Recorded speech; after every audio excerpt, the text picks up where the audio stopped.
Hey guys. So we're flipping the camera around and let's see, flipping some stuff around here.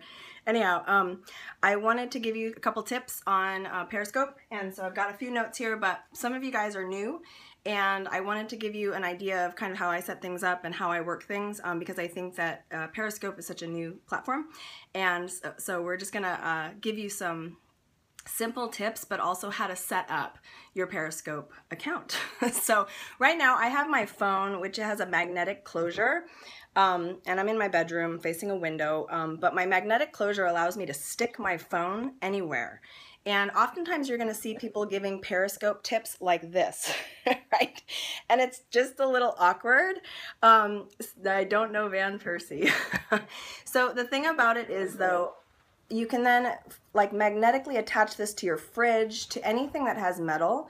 So I like the metal casing on my phone because I'm just moving it around and trying to, you know, I've got a cool little air vent back there.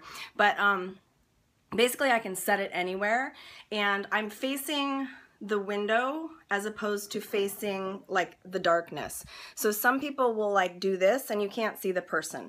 So my tip number one for just doing a better Periscope broadcast is let people see you. If you're like in the shadows, or if you've got lens flare, natural light is best. So if you're doing it at night, fine, whatever, but just make sure people can see you. So I encourage you guys to like I'm looking at a bright big window here, so I'm a little bit blown out, but it's gonna help anyways, because then you can at least see my expression and my eyes and my face and all that good stuff. So that's tip number one, is just look at your lighting. Make sure that you are either outside or near a bright window. So do that. The second tip is I want you to take notes. So one of the things about periscoping is sometimes you have an idea for what you want to talk about and you don't really know, and then you'll just mumble. So I took a little notes on the 3 things that I want to give you guys. So understanding that, setting that as tip number 1. Tip number 2, though, is don't wait. I can't tell you how many times I've seen people turn on the feed and then just sit there and look at their followers and see how many people are actually watching, and they'll just wait.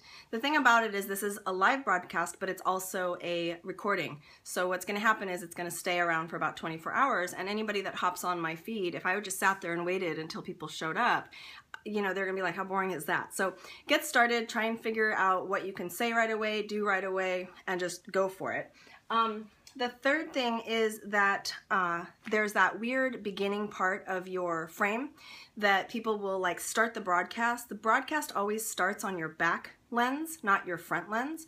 And so my broadcasts usually start out black because I have the phone flap, you know, covering over the camera, and then I double tap to bring myself back in.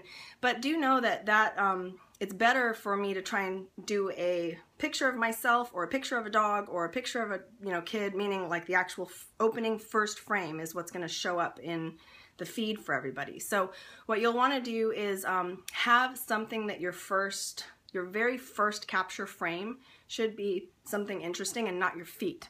So definitely go ahead and look for that when you're periscoping. You guys are all scopers now, so just keep it up and enjoy. Those are just 3 quick tips.